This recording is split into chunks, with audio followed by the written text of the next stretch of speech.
I just had burnt out of it. I wanted better for myself. I knew that one day I'd like to have a family and kids, and I certainly don't want to raise them in that environment. Right. I wanted my money to go farther. I wanted to feel free. And so, Austin and Texas just was it. Called to me. Let's go.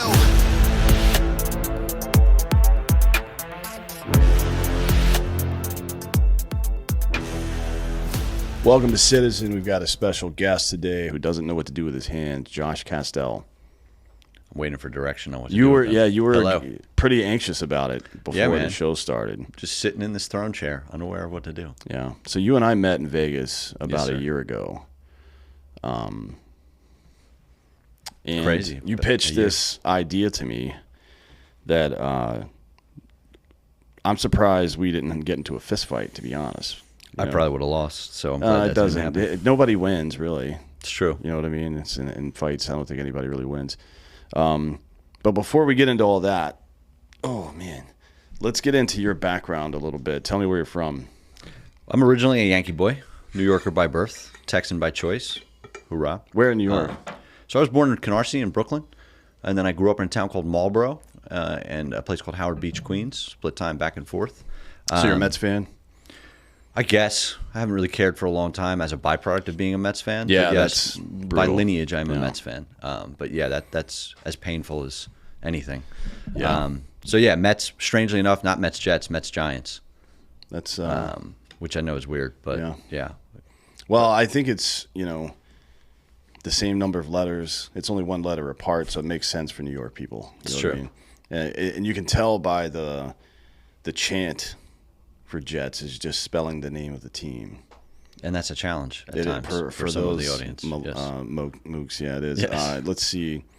So you were in New York, and then you went to Temple, right? If I'm not mistaken. Proud Temple grad, me and the cause. Is That's that Owls? Temple Owls, baby. Nice. John Chaney, legendary coach, assaulting students. Yeah, well, I mean, at basketball least it was students and not. Speaking of that, what's his nuts? Bobby Knight died today. Oh, I didn't know that. Yeah, but he's old as shit. True. Temple, and then Temple Owls, baby, North Philadelphia. So the Badlands. you're the second most famous alumni, right? Because behind Bill Cosby. We also had what's his face, the Girls Gone Wild guy, who's a proud. Temple alum. yeah. Joe, whatever. Yeah, from whatever jail. Yeah, I cell think he's in now. prison now. Yeah, I'm pretty sure. What'd you study at Temple? I studied film and media arts, actually. So we were just having a fun conversation about my my first gig out of school, locked in a broom closet in NFL Films, pulling out college football highlights from all of the games before. Where was that? Where are they located? They were like in South Jersey. Oh, they're not in like Connecticut with everybody else? No, they're in the God, why would they be in South Jersey? Across the river or across right across the river from Philly in the Why- suburbs. Because I think that the original founder just had lived there when he brilliantly, what was his name? I think Steve Sable. Something like that. He made great. I mean, they made great films back in the day. Well, and he had the vision to brilliantly go to the NFL when it was not the NFL today and secure like forever, in perpetuity, the rights to be the exclusive film arm of the league. And so that continues to this day. That's amazing for them. Not so amazing for me as a junior worker locked in a broom closet for 12 hours a day editing out college football highlights. Look, I haven't watched football since. That's just how it goes, man. It's true. I moved on. Yeah, clearly. So what did you get into after that? So after that, and I guess the whole story of my background that'll lead up to where we're at now is, I got into the advertising world. I started working in the big agency world in New York City. I had the entrepreneurial bug very early on and realized, it was kind of a raw deal to be generating a lot of value for other people instead of yourself. Sure. And launched a few companies. And so, one of the first companies that was, believe it or not, before social media was a thing, before brands knew that they needed to be communicating on those channels, we were out there taking them social for the very first time. And then, all that goofy stuff, creating Facebook pages and apps and doing all their content and their posts and their moderating and sentiment analysis. And then, that began a long journey into other similar ventures in terms of like what was the new hot thing in the space. It was mobile. It was mobile gaming and all those goofy watch a video to earn this gold bars to get the thing you need to beat the level boss on the mobile game and all of that kind of stuff that tantamount, nets out to collecting a lot of information on folks and doing a lot of analysis on that information, all for the purposes of serving them better targeted ads to make them buy more stuff. And so I spent years doing that. I apologize to everyone. It was good to me. And when it became clear that we were looking at an exit in my last venture, I finally acted on a long personal desire to move to the great state of Texas. And here I am, circa about 2017. I've been down here. And what made you decide to come to Texas? So I'm someone who knows what it's like to be mugged and a victim of random violence up in New York without any sort of right to defend myself. I know, believe it or not, I know what it is to be at the corner of like the busiest intersection on earth, like 34th and 7th, coming out of Madison Square Garden, right? Where whenever you don't want them, you can't. There's cops everywhere, but when you need them, not to be found, and be literally, jumped and beaten to a pulp right there on that intersection without any intervention, any police to be anywhere. And so, in general, the rat race of the city, combined with some of those kind of observations and the general sort of values that I observed, right? I just had burnt out of it. I wanted better for myself. I knew that one day I'd like to have a family and kids, and I certainly don't want to raise them in that environment. Right. I wanted my money to go farther. I wanted to feel free. And so, Austin and Texas just was it. Called to me. I mean, yeah, it's not a bad place to be if you're going to do tech stuff, I guess. It's kind of the only other place besides New York and San Francisco, right, which were both equally unattractive to me. Yeah. Well, Ohio's starting to pop up a little bit now, but it's more in manufacturing tech than it is programming, I guess. Yeah. And database shit. Yeah. And we all know what's happening here, right? The growth, the opportunity to, profit off property. Yeah. The scene's good. The barbecue's delicious. I've always had a affinity for country music and cowboy boots, so this was the right fit for me. Well, you can miss me on those last two, but barbecue I'm in. And I try to be gracious in life because I appreciate people doing things. I especially like time spent doing something well. But one thing that can stop immediately is people outside of Texas trying to give me barbecue. Just stop, God, man. It's like we go to tailgates a lot for Drinking Bros and for Hard AF, and it's like your Midwest barbecue. It ain't gonna do it, bud. I'm sorry. And I come from the Carolinas too, so I kind of grew up on that kind of barbecue. But even that, it's good, but it's not the same. Yeah, it's just not the same. And I think it's probably because every place has their specialty. I'm not a sauce guy, so the Midwestern stuff isn't gonna appeal to me. It's got too much fucking sugar in it. But yeah, man. I'm trying to consume as much meat as possible without dying from it. I'm aware. Yeah, you've eaten with me before. You know what it is. You are a monster. I don't know. I mean, but I do try to be great. Like, I appreciate but that's why I like, good tailgates. LSU is a good one because our guy down there makes a muffalata sandwich, which is fucking delicious. Yeah. Everybody's got their specialty. I don't know why we're talking about food. I guess I should have eaten before I came on the show. Yeah, I mean, my stomach is grumbling and making me crave some of that Sorry dry about rub that. barbecue. But I mean, like, I'll just go off on one other tangent on that. It's that's not limited to barbecue, right? In general, I think everybody needs to stay in their lane, know what they do well, and stop trying to steal everybody else's thunder. Like, if one more person down here tries to show me where a good bagel is, I'm going to lose my mind. There are no good bagels. Exactly, and that's just the way it is. It's fair. Right? We need more Jews is the problem, right? Yeah, we have to. It's a whole other conversation. There's not a large Jewish community in Austin. They probably don't like the heat. I guess I don't know. I mean, there is comparatively to other places. Yeah, to Mississippi. There's a lot of us here. I am one. But you know what I'm talking about. There's no delis here. There's no bagel shops here. Not any good ones that I know of. They're here. Where? They're not good. Tell me. Well, there are a few. They're not. They're not. Are they good. run by actual Jews? So they claim, but that could just be marketing. I think we need to test them. Although testing for that might set a bad example. I don't. We're not trying to round you up. I'm just trying to get a bagel, dude. Yeah. Here, wear a star if you pass this test, so I can identify you and buy your deli foods. I'm not a big lox guy. I'm not a fan of that, but I do enjoy a nice New York bagel. It's just different. It's one of the only New York bagels, New York pizza, right? That's about the only things that I truly miss about living up north. Yeah. And I travel up to see family frequently. I get my fix, and I'm ready to come back. Yeah, it's like a nice place to visit. Well, actually, it's not really nice to visit. Sometimes it depends on the time of year, I guess, and what's going on there. Right now, they're kind of getting overrun by immigrants. Yeah, but for me, a week during Christmas time, right?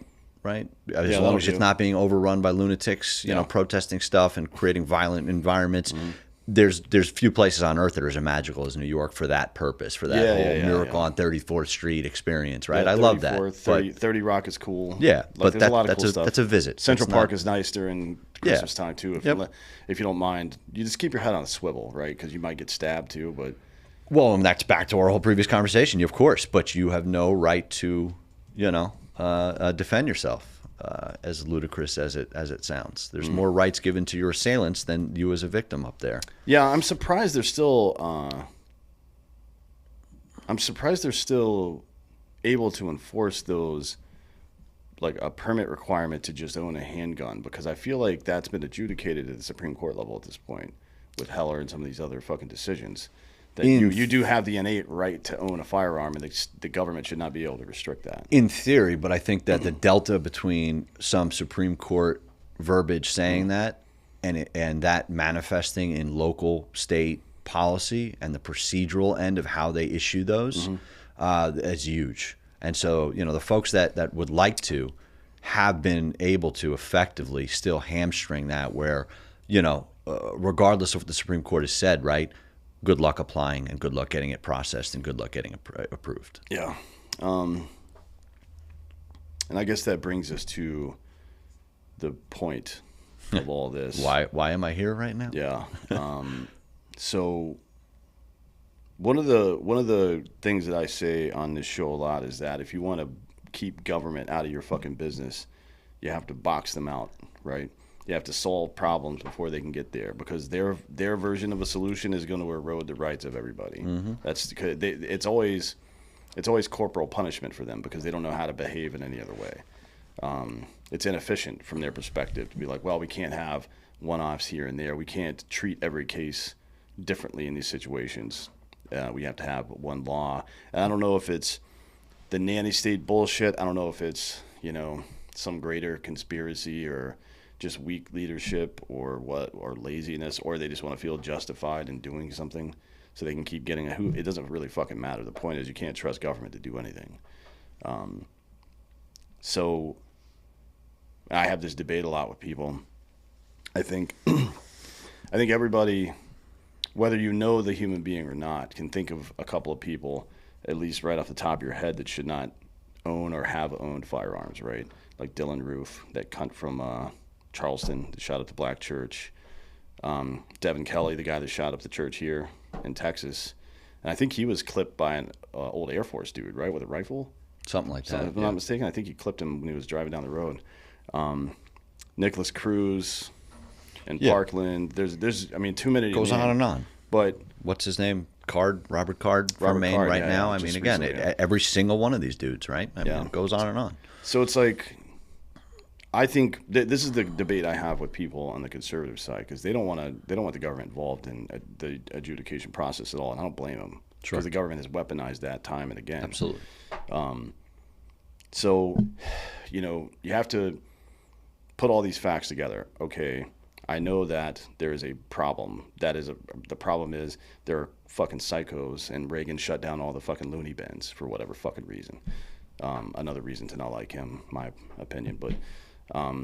There's a bunch of psychos cruising around out there, and the way the government wants to handle that situation is red flag laws that can be weaponized, not just by the government, but by somebody who just doesn't like you.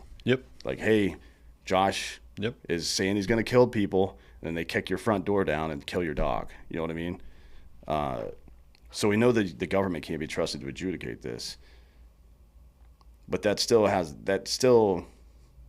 problem still exists. We've eliminated one potential solution that we don't agree with. That's great, right? It's a good part of the process to get that out of the way. But I'm not I'm not comfortable with saying, well, that solution doesn't work, so there just is no solution, right? Because if I'm a gun store owner and somebody that looks like one of these dicks walks in, like, nope, get the fuck out, dude. And not only that, if I know other gun sellers in the area, I'm going to call them and tell them too. But that's like 1950s level bolos. Be on the lookout. You know what I mean? Like, that shit doesn't work because this motherfucker's just going to drive 25 or 30 not miles at scale, away, not near else. big box stores. And so you've been working on a solution that is, I guess it's a supplement to NICS, for lack of a better phrase, but it is completely private. Yes, right? sir. The government isn't allowed to touch it at all. No affiliation with any government body, no. And what it does is it checks. Does it run through NICS as well? It checks NICS, right? Not NICS. So the gun seller will have NICS. They'll have that background check. Yeah, we don't. That's federally mandated, right? That's got to run. We're not supplanting that. Yeah, They're going to do their thing. It's business as usual. Right. But we're looking at all the ways in which that's deficient and broken, and the ways in which those gaps can be plugged. Where we all agree that there's a place for these things, but it's not government's place. We don't want government doing some of these things, and we're backstopping and supplementing NICS. Okay. Yeah. That's essentially what's going on. So you have tell me the data, or what data do you collect and how?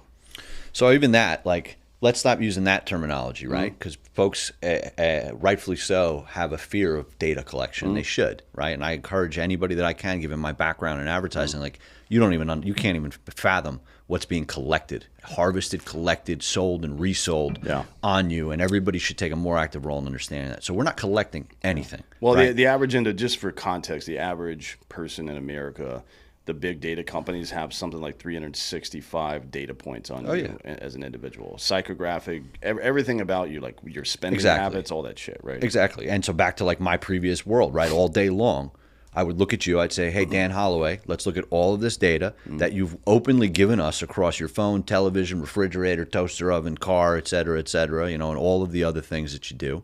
And can I make deductions on your emotional state of being, your sentiment at any given moment, but really as it pertains to your feeling about a product or a brand, right? To be able to better sell you crap, to be able to better exploit you in certain moments, right? Based on how you're feeling, to get the right thing in front of your face, pressure you and manipulate you in the right way to sell you stuff. That's happening all day long. And so we're not looking to do any of that. I'm just using that as an example of sort of that genie is out of the bottle, and we all accept that level of perverse treatment of data all day long around us that I think we should rally against to an extent.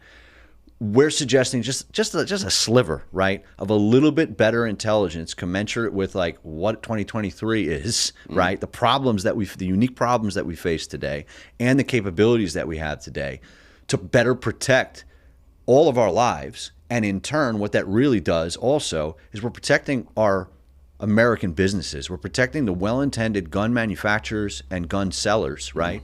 That are left holding the fucking bag of shit when the wheels go off. The federal government doesn't take responsibility. The federal government, in the Sutherland Springs case, right, outwardly says, we're not liable for damages, guys, because our systems don't work. You can't expect them to work. Right. That's their formal legal defense, right? So who, whether we like it or not, the reality is that it's the industry, right? And guys like you and I and the 90 million consumers that the industry serves, that it protects by empowering to protect themselves, that ends up holding that bag, that faces all of the billions of dollars in litigation, optics, and press, public relations nightmares when the wheels come off, as they just keep doing. Again, because the system that's in place, the only tool I'm giving you as a well-intended gun store owner was set up in 1993 to solve 1993 problems, right? And so I think we can get into, and I'll get into a little bit more about, how we do what we do, but why don't we back up for a little bit, because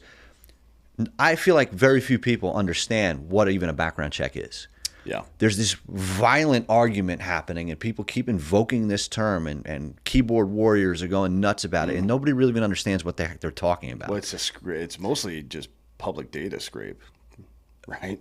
Like your criminal records, sure, but a lot of it is just a public data scrape. Like I mean, I encourage you to search your name in Google. Yep. Your full name, then search partial name with a birth date, search your name with your phone number, search your name with or just search your address with your phone number, and see all of the fucking information that pops up. Like I did this shit for the government back in the day. I had access to every criminal database that exists, including the fucking terror watch list. And most of my information came from public records. You know what I mean? Yep. It's like, and if you're out there and you're concerned about that, you should be. There's ways to mitigate that, by the way. You can hire companies to fix that for you. But anyways, continue. Absolutely. But I'm talking about as it pertains specifically to that. What happens when you purchase a firearm, right? And sure, New York, California, they do their own little secret sauce magic above and beyond the federal stuff that I think we both would disagree. It's not effective. There's been how many mass shootings in California this year, despite all of those things? Yeah. It's just effective at impeding law-abiding citizens, right? And creating, again, it's government officials posturing that they're doing something, doing a self-high five, but it's not. These aren't really effective or intelligently designed measures, right? Because they're not focused on identifying risk, which is really what we're talking about. We're talking about business intelligence and identifying who are the high-risk people, the guys that you could spot, you can look at, right? Right here, we got this little takeaway with some of these guys. Yeah. For the most part, you can like look at one of these fellas and be like, oh, that squirrely dude, man, something's off, right? Plain to see. How do we identify them with data and make that actionable and focus on high-risk individuals, not focusing on these arbitrary, nonsensical, like as if somebody who's motivated to commit mass murder can't take 10-round magazines, duct tape them together, train, flip them, and be just as quick with a high-capacity magazine, as if somebody who has a Glock pistol like Dylan Root used to murder 9 people in the Charleston church can't be as effective as somebody with what we would like to classify as an assault rifle. Like all that is a fool's errand. It's about, again, identifying high-risk individuals. Right. So how do they currently do it? Right? When we go to a gun store today, what's happening when they're clicking that button, I'm filling out the little form, and it's processing? What is taking place? They put your name and social and address in, and it goes to Nix, and it's either red or green, probably, right? It's either pass fail. I don't think it's pass fail pause. They don't send you any fucking information. Well, you as the consumer have no idea how the calculus was done, like what they found or what yielded a pass fail pause. Pause, by the way, means federal government has 3 days to figure out what the hell they found. They got a hit, but they don't know what it is. It's not properly classified. What does that mean if they can't figure it out in 3 days? Release the gun anyway, right? But so what are they looking for, right? What do the federal statutes mandate, and what are they functionally able to look for? It really just comes down to serious convictions of crime, right? That's really the crux of it. It's that coupled with you fill out a form and you self-attest on Form 4473. Essentially, I'm not a fucking lunatic. Right. No, I'm not mental. I haven't been committed to a mental hospital, right? And the dude who just shot up Maine actually was honest. Right, and said when he went to buy a silencer in that form, I did just get out of a mental. He was the one guy in history that was honest on that form, and they did the right thing, and they denied him that sale, right? But most of these lunatics, right, obviously aren't honest on that form. What is the threat? If you lie on that form, you can get charged with perjury. So for a career criminal, right, that maybe is going to get a gun unlawfully, rob a liquor store. Tacking on another 4 years, right, with a perjury charge on top of that, that could be maybe something to dissuade them. Somebody who's standing at a store, at the point of sale, already intent, on committing mass murder and or killing themselves, and they're often linked. A lot of these guys are like committing suicide by mass murder, right? The threat of perjury is not going to dissuade them from lying on that form. It's cartoonish, right? When we say it out loud and we understand what's actually happening, it just makes no sense. We all get it, right? But most people don't even have that conversation. Right. They just throw around this term background checks without even understanding what exists today and how can it be intelligently augmented and supplemented. Conviction data alone is not enough, unfortunately, in today's world. I think you and I would agree, right? There are people committing bad crimes. They're getting arrested. They're getting booked. And they're not getting prosecuted. And it's happening worse and worse and worse, more and more and more. There's a whole political conversation about that to have. I'm sure that you have that conversation. I'm not even interested in getting into it. I don't give a shit about the motivations or the why. The bottom line is folks are doing bad things. We're seeing it all the time in social media. We're seeing assault and violent crime and roving packs of lawless, young people destroying property, attacking people. they're not getting prosecuted. They're not leading to the kind of convictions that NICS needs to function to say, hey, that's a high-risk individual. Sure. And I mean, you know what I would love to see is data on NICS approvals for people that are out on no cash bail, for example, for violent crimes, because technically speaking, it is perfectly legal for them to buy a handgun. Well, if you are under active indictment, technically, according to existing federal statute, no, that's supposed to be grounds for denial. But how does still where's the happening, record? though. Yeah, because that's another area where the wheel again, like any system, right, is only as good as the data. Yeah. And so there's a really, really, really loaded conversation to have here about how we improve all of this. You've got, in addition to what we were talking about, right, and these inherent deficiencies today of just looking at conviction data, why that's not enough anymore. You also have the pure bottlenecking of record generation, right? Something like, I think it's like 2,100 precincts in the United States are like one person. It's one person is the entire police precinct. So overwhelmingly, they're unable to even keep up with record origination, you know, that these systems need to work, that then disseminate out and get loaded into these screens, right? So again, we think that there's more to be done. There's more to look at that we can all agree on, right? And that's a dynamic conversation, right? That's a conversation we should all be having. What are those things? To better indicate extreme high risk and protect, again, an American business from making a sale to what we know are like the less than 1% of yahoos that end up murdering our kids and, by the way, costing the gun industry billions of dollars and giving credence to the Beto O'Rourke's and all of these nefarious actors in government that want the only solution to be this kind of overreaching legislation, this kind of prohibition, these nonsensical ideas of disarming the populace. Well, they're just using it as an excuse to disarm the population. Let's stop They giving don't them the give two excuse. fucks about Yeah, I agree. I mean, if they cared about gun deaths, they would go to Chicago and fix that shit. Because that's 70% of gun homicides, right? Sure. With just in that unlawfully city, but, obtained weapons. Yeah. Now, people on our side will say, and I've said this to you on a pretty regular basis over the last year or so, that the government can't be the one to adjudicate this. No. It can't.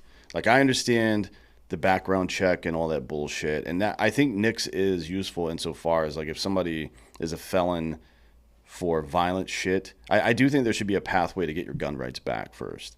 I agree. Like, if you robbed, I have a buddy who robbed a liquor store when he was 16, spent like 8 years in jail, and now he's a really fucking outstanding American, but he can't own guns. It's kind of fucking weird to me, to be honest. He's like 45 years old now. You know what I mean? That was 30 fucking years ago. So the government can't be allowed to adjudicate it. I do understand what NICS does.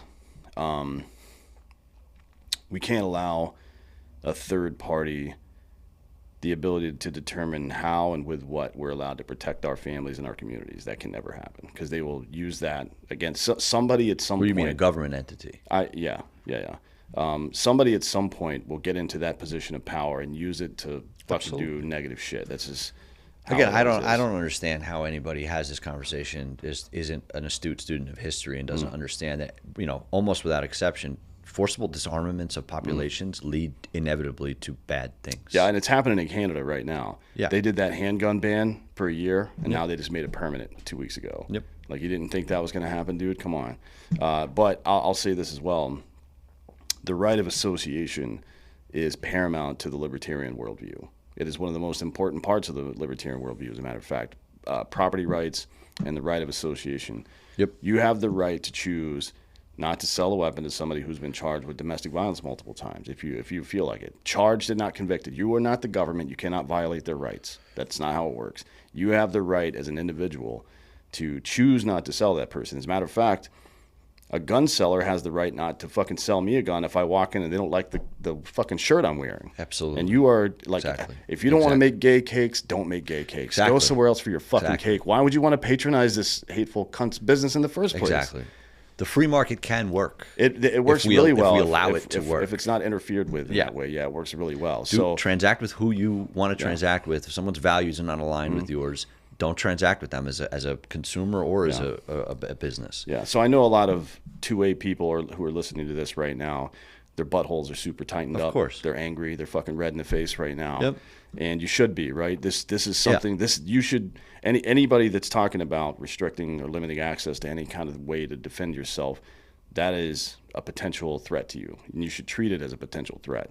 But not all potential threats are, threats. Sometimes it's just something happening. And if me as a gun seller, I want to know, for example, that Devin Kelly, the kid that, I think he was an Air Force veteran too, if I'm not mistaken, that shot up a church here in Texas. Yeah. I would want to know that, like 8 months ago, he had been arrested for animal cruelty. I would want to know that, because everybody knows now at this point in 2023 that that's one of the primary indicators that somebody's about to go fucking nuts, that they're hurting the animals, right? As a child, or especially in adulthood. It's even worse in adulthood. So I want to know that. And that guy walks into my fucking office, and I just look him up on Facebook, and he's talking about domestic violence or his manifestos there. I want to fucking know that shit, frankly. That's me. I mean, that's exactly what we're doing. So, I mean, let's get into the detail of what we're looking at, right, and how we're delivering that information. That's precisely the value proposition, right, is, again, you as a business owner, there are some things that you may want to be aware of. If you look at, again, whatever store you go to for whatever purpose today, your cell provider, the car you're going to rent, lease, buy, whatever, you name it, they're all empowered. All of those businesses are empowered to make extremely granular deductions and decisions about who they transact with and whether or not you will fit their risk profile. We've been so occupied as a community, as a two-way community, right, with resisting these ridiculous, unacceptable calls for legislative overreach, that we've sort of gone too far in saying we can't do anything. We need to give the industry itself the ability to better decide who it wants to transact with, so these guys stop shitting in the punch bowl for all of us, right? And statistically, their sales are inconsequential. It's not revenue that the industry needs to care about. It's revenue that can more than be offset by bringing in new buyers that now can proudly participate in this, of which I believe there's a lot. On tort bullshit. The legislature, Daniel Defense is staring down $27 billion litigation right now. I mean, do they deserve that? Yeah, that's stupid. Yeah. So, if you can avoid that, isn't that worth denying, less than 1% of high risk, nut job sales? Yeah. And so the idea is that, again, the government, the process the government uses was created in 1993. Think about that. Think about that really for a minute, right? Pre-internet, pre-social media, pre-fucking pandemics, pre this insane divisiveness that we live in, pre the mental health epidemic where the increase in rates and suicides and mass shootings is a normal part of life. None of that shit was could even be contemplated at the time that this process was put into place. What do we know? Like you touched on, what do we know about these guys that are doing this, right? We know that they have overwhelmingly, like the vast majority of them, they have run-ins with law enforcement. Again, they're not always leading to the kinds of convictions Nick needs to see, but they have these troubling criminal histories. They're arrested over and over again, not just little stuff, big stuff, often an escalating stair-step path of again, like it's clear law enforcement is seeing them, running into them time and time again, right? And again, due to the inherent bottleneck, political motivations, whatever, of the way that our judicial system functions today, a lot of times guys like all the ones you're mentioning, Dylan Root and this guy Robert Card, and again, like almost every example, they're not necessarily leading to these convictions, but there's this troubling history of run-ins with law enforcement, right? Then there's all sorts of other things. There's protective orders. They could be on a terrorism watch list. They could be on a sex offender registry. None of that currently factors into the calculus that the government does. And our side, has some reasonable concerns therein, and they should, right? If you can end up on a terrorism watch list incorrectly, and it's really fucking hard to get off. It's almost impossible. Exactly. As a matter of fact, they don't have there's no due process there, because technically it isn't, it's, you're not being actively investigated, right? Yeah, it's just, you're just on a watch list. So exactly. The Data Mart watch list and the TDS, they don't talk to the NICS. So when you go to a gun store and you try to, like Omar Mateen, the gay club shooter in Orlando or wherever the fuck it was, you go in to buy a handgun, they run you through NICS.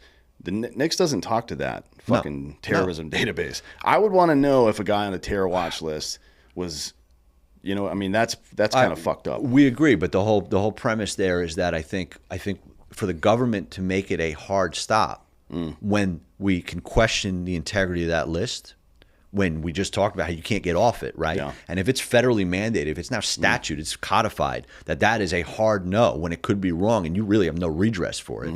I get that. Like, we don't want the government doing that. But to your point, Certainly from a not. business intelligence perspective, let me tell you, as a gun store owner, and you can make the decision on your own.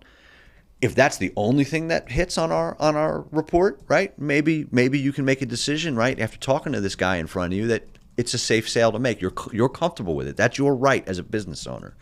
If that hits in tandem with some of these other data points, you see a troubling history of run-ins with law enforcement, and then this third piece that I'm about to get to about malintent, maybe now you as the business owner, you're going to say, hey, man, like, this is just not a sale I'm comfortable making. I don't want to see this fucking guy on the news tomorrow having bought this from my store and then leading to financial ruin for me, having murdered a bunch of kids, having murdered a bunch of people. Like, it's just not fucking worth it. Let me service the 100 other guys in my store right now, right, that are good guys with guns and are going to pass this check, and let me tell this guy to take it on up the road and go somewhere else. Well, this is what we say to cops all the time. Like, if you want to stop hearing about bad cops, then you as police officers start holding them accountable. Exactly. Stop covering for them and kick them out of there because they don't belong there. Well, I would say you could issue the same challenge to gun owners. Now, the problem is gun store owners are not mind readers, right?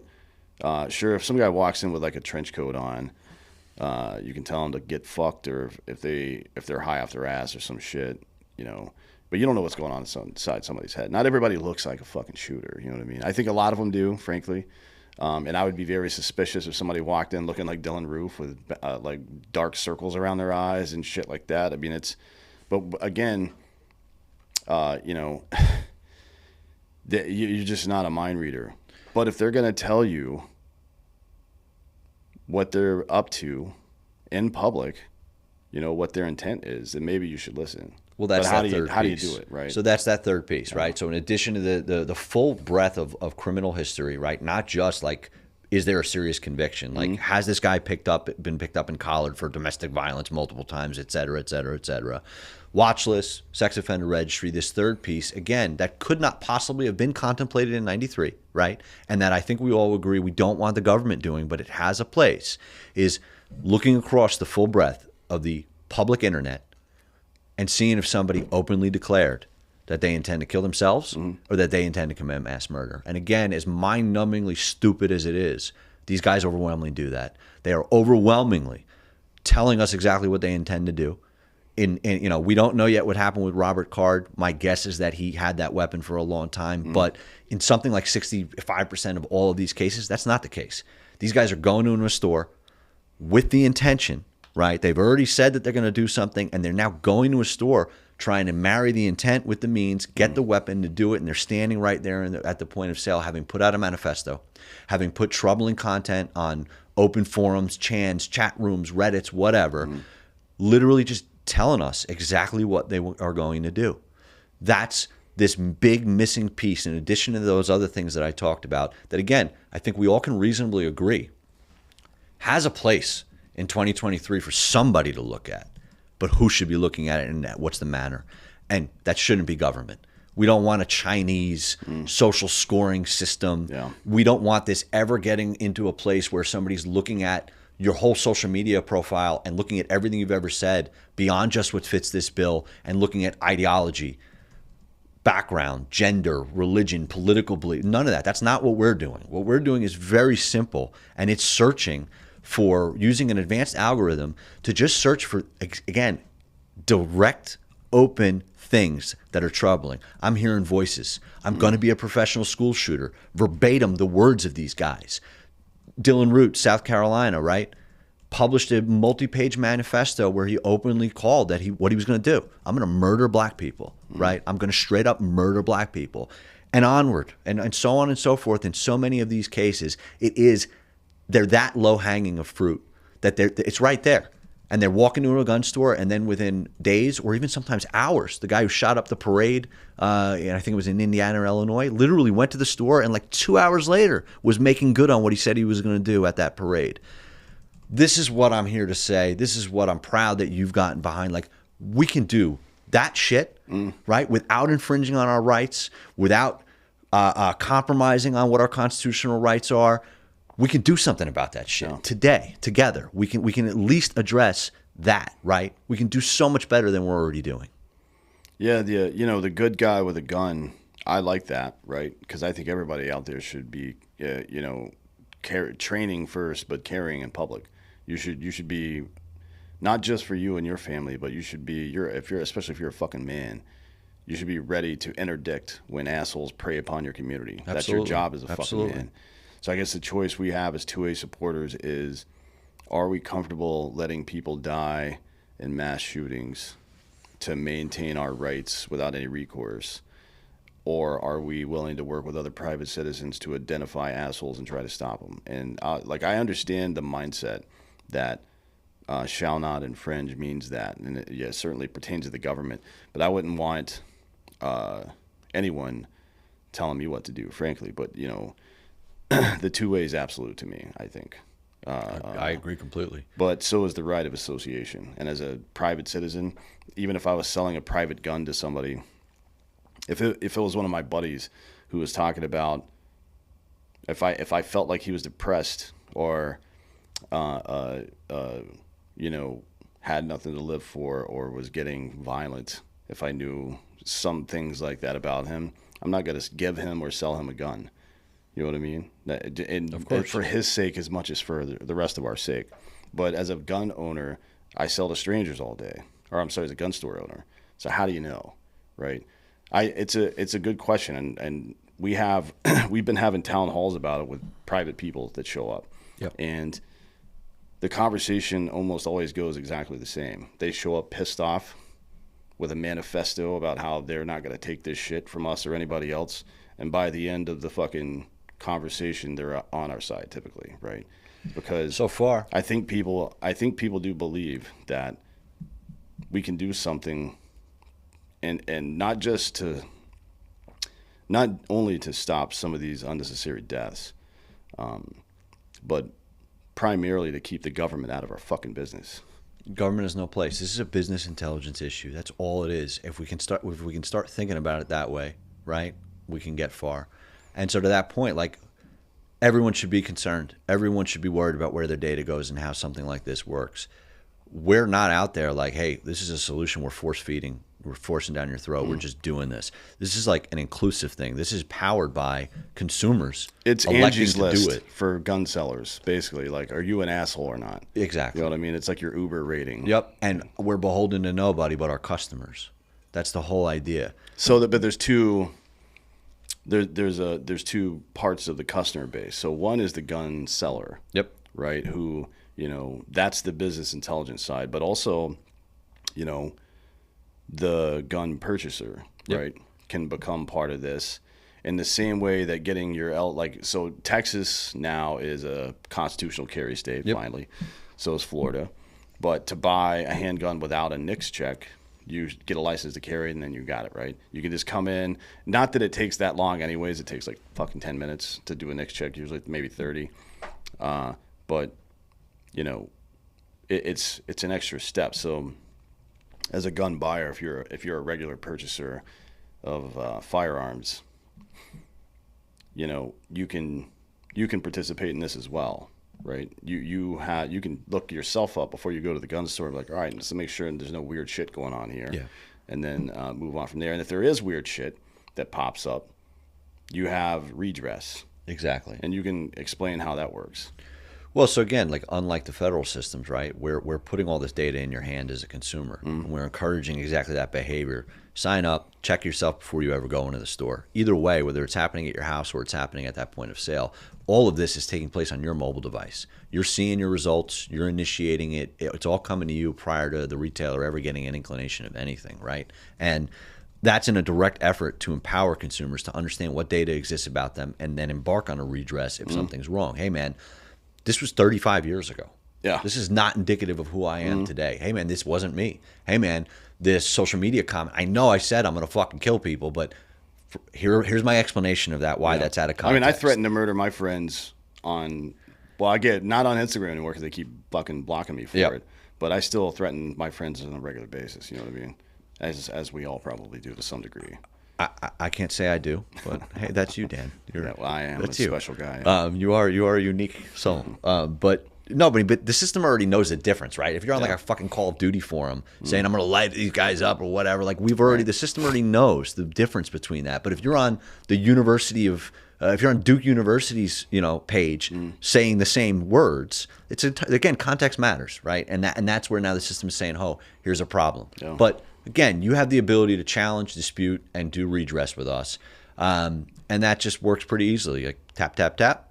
Here's what I'm disputing. Here's why. Submit.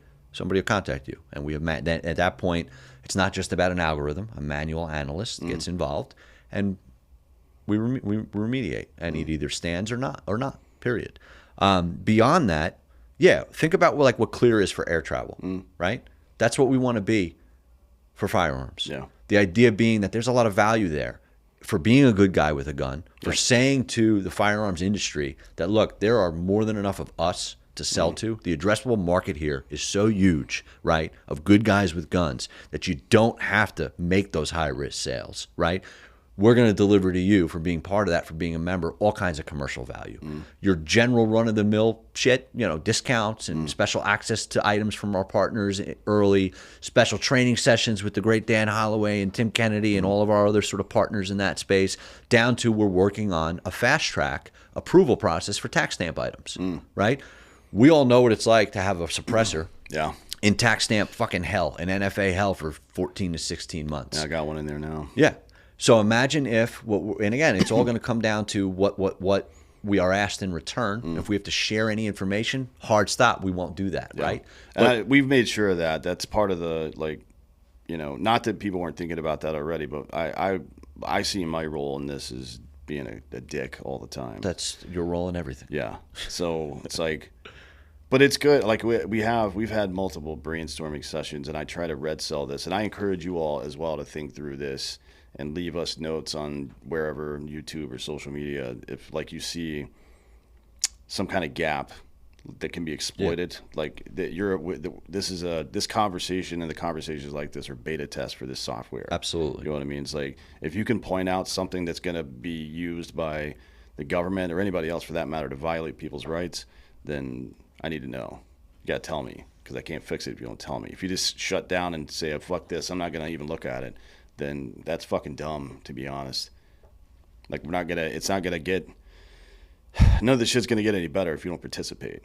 As Plato said, right? If you refuse to participate in your own governance, you're doomed to be ruled by fools. And the fools in this case are trying to take your fucking guns from you. Don't believe their bullshit. We're not trying to take your guns. That's exactly what the fuck they're trying to do.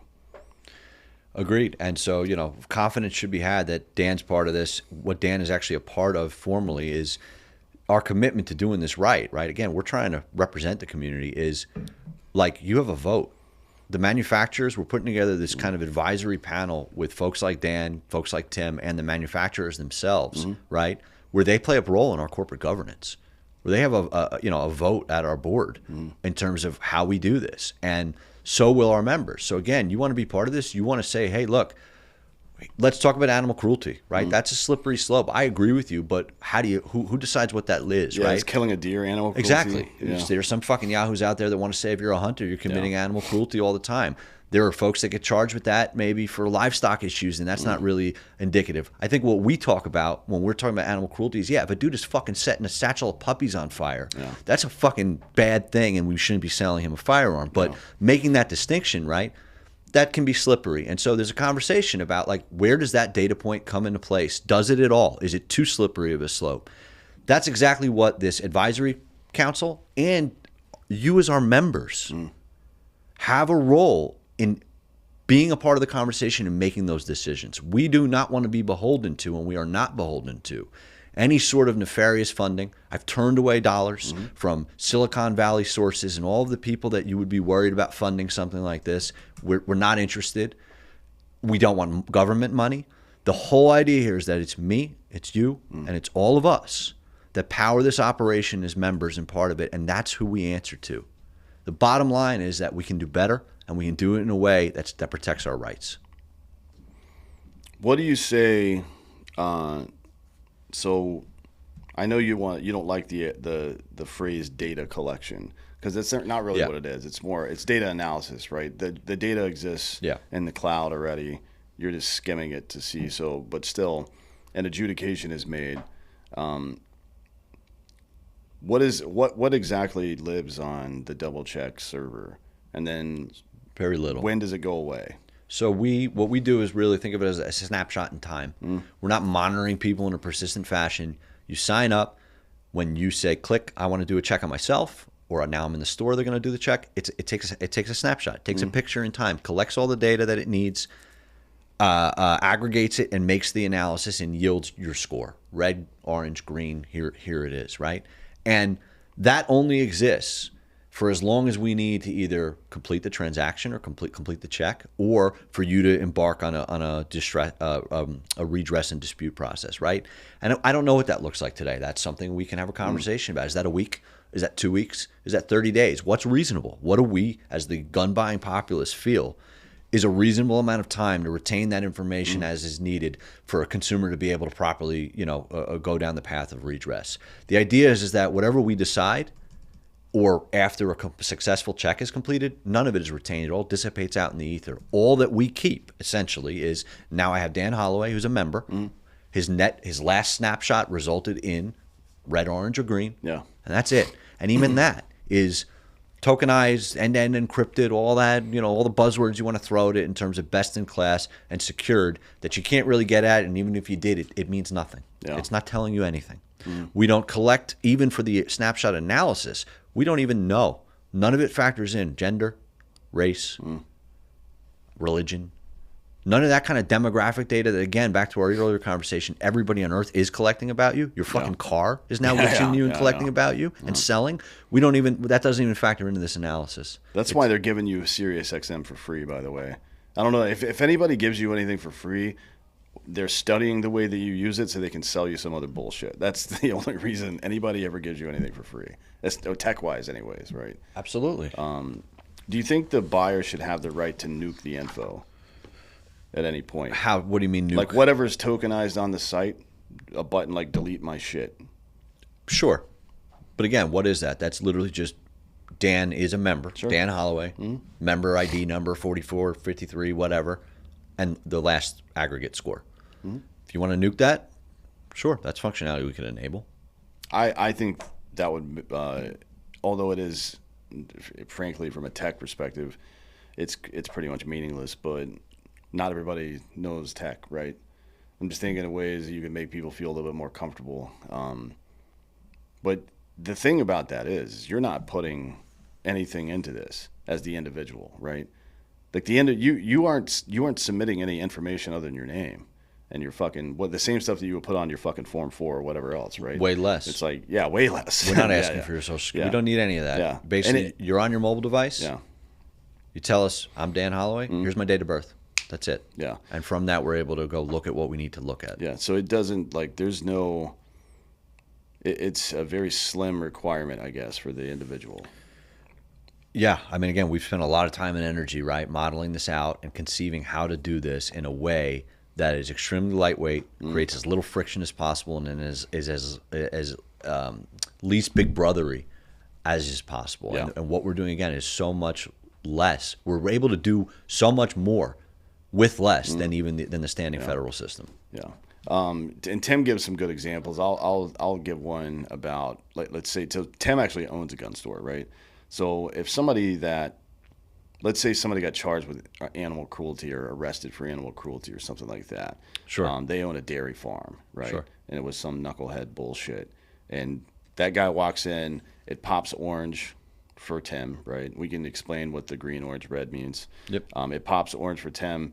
Tim, as a gun seller, now can look at that and be like, it says here that you were charged with this or arrested for this, but never convicted. Can you tell me what happened? And the guy's like, I'm a dairy farmer, and there's a bunch of fucking dumb hippies down the road. It's like, oh, cool. All right, here's your gun. Fuck out, right? Which is like, if somebody walked in with obvious identifiers, you know what I mean? Like, that they've got that look, blue hair maybe. Not to discriminate against fucking blue-haired people, but, it is kind of a weird life choice. But if somebody comes in looking suspicious, you have every right to tell them to get the fuck out and not sell them a firearm. And you'll see that. I don't see the difference. No, and you'll see that today. I've been in every gun shop in the area, right? You'll see those guys with given no assistance and on nothing but a gut feeling, right? You can't necessarily do it by eye. Yeah. But when you engage with somebody, when somebody steps up to that point of sale and is talking to you, you can often pretty quickly see that this is a squirrely individual. Something's not right. This guy's talking funny. He's asking the weird questions. He can't make eye contact. He's nervous. And you'll see guys basically turn them away from their shop on nothing but that gut instinct, as they should, as they're empowered to. Yeah. All we're saying is let's give you some actual information to back that up so you can validate that gut instinct or put it to rest, right? Yeah. I mean, because what you don't want to do is abuse somebody's right to self-defense because of suspicion alone, right? Like we verify here. That's kind of the fucking point, is to verify, trust but verify. And do whatever you want. It's non-binding. Again, your business. This is about a business owner making a business owner's decisions. Hey, animal cruelty popped. You have it's orange because we see an arrest. You know, red. So red really, what red indicates is something that we found that according to federal law today means you're supposed to be disqualified. Maybe something Nick that should have missed popped on NICS, but maybe didn't, Exactly. because some people have passed NICS checks even though they have been convicted of crimes that prevent them from buying. Or like technically speaking, if you're under investigation for domestic violence, right, currently, that's a problem as well. Because again, there's bottlenecks, there's reasons why those records don't get ingested in a timely fashion into that system, right? And so we're able to actually, in some cases, see those records in a quicker, more streamlined way. So red is like, dude, the law says this guy shouldn't be able to, it fails, right? Orange are all these other supplemental things. Troubling arrest history, manifestos, open declarations that they're going to commit murder or kill themselves, terrorism watch list, sex offender registry, right? You can be on a sex offender registry today. That by itself isn't a full stop. If there's a criminal conviction, which in theory is how you got there, that's red. But just being on the registry, right? You could pop on the registry. Well, you can get a misdemeanor for pissing outside and show up on the sex offender registry. So and that could be a conversation. Exactly. So that's orange. And that's simple. Dude, I was fucking drunk and I took a piss, right? Within 3 blocks of a public school in New York City where there's a million, where everything's on top of each other, right? That's all this is. Okay, you know, I'm a business owner. There's nothing else that popped about you. Great, I'll sell you a gun. Or, hey, I'm on a sex offender registry and I've got 4 arrests for aggravated assault and battery with a deadly weapon, right? And I've got some swirly stuff online where I talk about, you know, raping and murdering women. Okay, now as a business owner, in my best interests, I'm sorry, dude, this transaction's not able to complete today. Yeah. So how does it work? How does the background check, if you want to call it that, whatever you're calling the process, how does it work? The double check? Yeah. We got to be careful. Aaron Rodgers will show up and get pissed off. Well, so essentially, I mean, again, it's all initiated by the consumer. So, you know, you can do it at home. We encourage that behavior. Sign up. Think about this as like Clear for Firearms. So you're able to run this on yourself, and then that kind of gives you streamlined access to all sorts of different shooting ranges and retail facilities. Or right at the point of sale, store says, hey, we don't know this guy. We've never seen him before. He's acting a little funny. We want to use this. Or they can mandate it for everybody, which we would love to see. But again, if I've been transacting with you for 30 years, Dan, I know you. You come into my store all the time. There's no need to put you through this, right? But bottom line is the store says, okay, we have this other process. Give me your phone number. They put in your phone number. You get a text message. And then it takes over from there, and it all happens on your device. You on your device as the consumer are going to say, okay, I got this text message. This is me. I opt in. I want to be a part of this. I'm subscribing to this and allowing you to run this check. Go. The results are then served to you as the consumer on your phone, on your device, before anybody else sees them. And 99% of everybody, it's going to be all green. You're going to feel good about it. Good guy with a gun. Hey, great. Here's 10% off your 9 mil. Whatever else commercial value we can deliver. Push that through to the retailer. The retailer sees that was a green. All good. Yeah. So the idea behind that is funding and capital, or not capital, but funding and revenue from gun manufacturers, gun store owners who are opted into the program, and so on and so forth, can help offset the retail cost for people that are participating in this program to some degree. And the idea behind that is that if Daniel Defense, for example, doesn't have to pay, they're not going to get a $27 billion settlement. That's not going to happen. That's stupid, right? But they are going to spend probably $10 to $15 million in attorney's fees. Right. Yeah. So if the gun before company can some save, kind of settlement, there will be some before kind some, of it'll be probably $100 million, something like that. Yeah. Yeah. But it's which is fucking crazy, right? It's retarded. But instead of having to deal with that horse shit, the gun manufacturer is perfectly willing and smartly willing, frankly, in my opinion, to cut down some of the retail cost. Right. Yeah. To like what you're doing is incentivizing people to participate in fucking civilized society. And keep an eye out for assholes. Yep. Right. Yeah, and we've modeled it where, again, like think about Clear for firearms, right? And it's an annual membership sort of thing for us as consumers, and the cost is really like nothing, $75 to $100 a year. What do you spend every month on your carry insurance, or anything else? What do you pay for fucking Netflix monthly? Yeah. It's really, we've made it very, very tenable, specifically so that to foster participation. Tell me about green, yellow, orange, red. What do those things mean? Green obviously is go, nothing. Yeah, nothing so there. green is go, yellow is nothing. Yellow is a vestigial relic of an old model of how we would parse out information. Okay. The bottom line is we deduced that anything that could possibly be yellow has no bearing on your ability to get a gun, and so we shouldn't even report on it, right? Lesser crimes. So it's really just about red or orange or green. And I was touching on before, red is what is already federally mandated as a disqualifier. Again, we're backstopping. Did Nix miss a felony conviction for fucking armed robbery, attempted murder, whatever it might be, right? Or any of the other things, protective orders, et cetera, that are already supposed to be disqualifiers. Orange are all the supplemental things that we believe businesses should know, we know clinical studies, abound, all of these case studies, all of these historically, examples are huge indicators of risk, right? Yeah. Are predictors of this, but aren't codified today into federal law. And we don't know if we want them to be, but a business owner should know. Well, but we do, and you can fucking deny this all you want if you're a two-way absolutist person, but every single one of you motherfuckers, every time one of these mass shootings happens, says the same thing. The FBI knew about this dude. Why didn't they do something? It's like, all right, cool, man. That's what we're trying to act on. I don't want to empower the FBI any more than they already are, because they're trying to fucking arrest. They're trying to call Catholic moms terrorists and shit for going to school board meetings. Like, fuck off, dude. Dissolve that organization. I'm not giving them one more ounce of power. And you're right to say somebody's got to do something. That's not wrong. It's not wrong, but do you want it to be the fucking FBI? No. If we don't do something, then it's gonna be. So at any rate, the point of that statement was there is a clear pattern here. Usually these people have had some kind of interaction with law enforcement within the last 6 to 12 months. And usually they have, if not some criminal record, it's either a criminal record or a manifesto of some sort or both.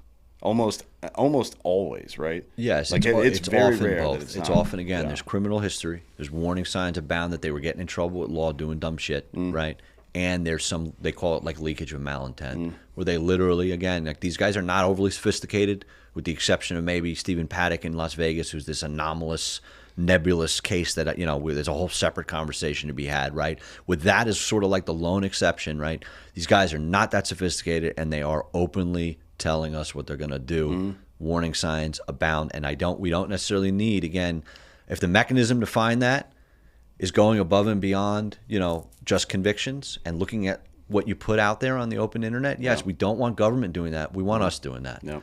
We want the Tim Kennedys of the world. We want the Rugers of the world. We want the gun store owners of the world and the buyers of the world doing that and saying, hey, get the fuck out of here. We're not today, not on our watch. We're not allowing this. You're not shitting in the punch bowl for everybody else. Yeah. So orange is going to pique my interest. It's the dairy farmer who fucking had an animal cruelty charge. Or well, we don't even currently look at animal cruelty again due to that questionable nature. That's exactly what I. Well, if it was a felony arrest, you would though, right? Yes. Yes. But then you see it and you're like, that's not a real thing. Fuck off. Up to you to decide as the business owner. Yeah. And pissing outdoors. It's like, which I think is not. That's a misdemeanor arrest. It's a misdemeanor, yeah. And we wouldn't even report on that. Yeah. But there are examples of things that could have happened that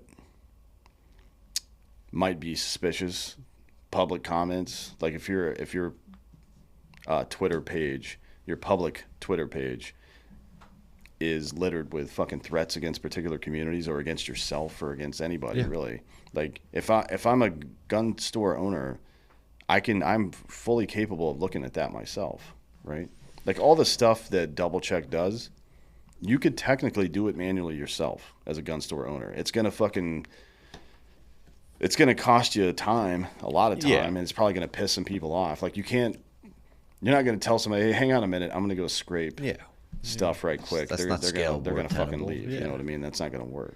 And to do that, by the way, also to do that, even if you set up a dragnet of people in a back office with the manpower to do that, yeah, there's no way. You would have to look at everything. Yeah. So now you're into this privacy consideration where, wait a minute, to get a gun now, I have to open the kimono and show you my whole fucking life, and you're going to look at my relationship status, my familial stuff, all of the things that I talk about online and all of the interactions that I have, you're going to comb through to find that needle in the haystack. No, what we're doing is in an automated fashion, not seeing anything except the things that are explicitly qualified as these open declarations of intent to commit murder or harm yourself. That's it. So none of the rest of it even factors in, is seen by any set of robot or human eyeballs. Your privacy is upheld. Nobody knows the inner workings and the details of your life, your financial situation, your spending habits, your recreation. None of that shit goes into this. I'm still suspicious. Good.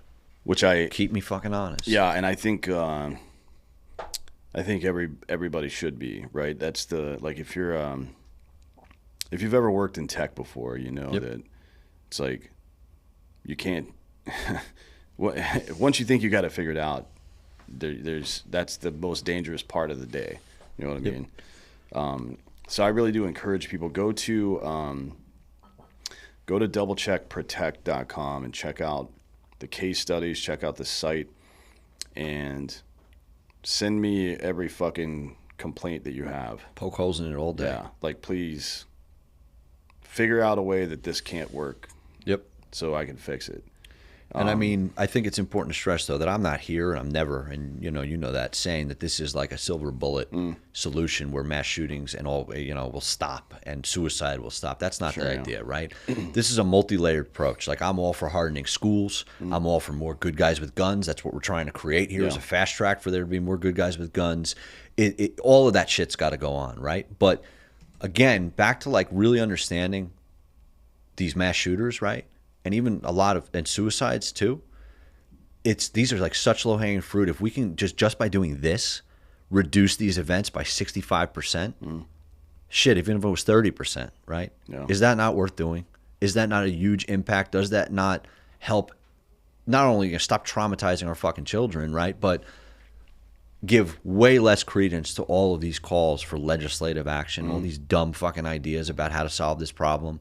Right, that's like, it's worth doing, and we can do it just with this little bit of additional business intelligence. Yeah, and just again to reiterate, I know I don't have to say this, but you know exactly how Congress is going to try to solve this problem, in the ways they have before, by trying to ban shit and making it harder for normal fucking the 99.7% of people who don't use firearms illegally. I mean, it's you know how it's going to work. They're not focused on meaningful risk detection. They're focused on arbitrary bans of stuff. Yeah. And they can't even keep up with it. Like, we're not supposed to be able to buy marijuana here in Texas, right? We can go to any gas station right now and buy what is functionally marijuana. The private sector innovates. That's what it does best, right? The firearms industry is no different. It's a fool's errand to try to focus on categorizing and classifying objects and tools, and honing in on specific codified bans or restrictions on those things, even if you think that that's just. It's a fool's errand, because they'll be one step ahead and they'll come up with a new way to stay around that. Look at the way that they do it now. It's just like specific parts on a rifle that have nothing to do with the functionality of that gun are indicators that it might be more dangerous somehow. I mean, that's retarded. Ghost guns, this stupid shit that people are saying, fully semi-automatic. But that guy was a general in the fucking army, I think, that said that. I don't even know what that statement is. These people are fucking retards, man. You don't leave it up to them to fucking deal with this problem, because you can see how they're going to deal with it. And to your point about innovation, when California did the quote unquote assault weapon thing recently, where the magazine had to be affixed. Some asshole within 3 months made a device where you could fucking crank rounds right into the side through the fucking port there, through the ejection port. It's like, really? If it was that easy, so a good law is clear, concise, and enforceable. Clear, and it's very obvious what it's talking about. Concise, and it is very limited to just that one thing. And enforceable, like there's actual teeth. That law was fucking stupid because some dude in his garage was able to defeat it in a month. You know what I mean? And that's always the case, right? They're all stupid. Well, I love that though. Anytime the ATF comes up with some dumb rule and it's just like, oh yeah, well how about this? Psh, fuck you. Well, I agree, but I don't love the massive amount of time, energy, and taxpayer money that gets spent on that dumb shit versus us focusing our energy on like something that's actionable and doesn't result in arbitrary, dumb infringements on our rights. Yeah. It's all a waste of time. It's all a circle jerk by these people to again say that they're doing something, but it's not. Again, you're not honing in on risk. You're not preventing again, right now, for whatever reason, these dementoids, right, think it's cool, it's fashionable, do this by mass shooting. If we really, really, really banned all guns somehow, even though we know that that's not even possible to get them out of the circulation, right? You're telling me that somebody that's this is deranged can't just get in a box truck, as folks have done a few times, and mow people down on the street to the similar effect? Like, they can't create explosives in their own home, as somebody here in Austin was doing a few years ago. Like, identify the at-risk people. Hone in on who's really fucking high risk and focus therein. They shouldn't have a single-shot fucking air gun or anything. The rest of us, to Tim's point, if you're clear, God bless America, get a tank.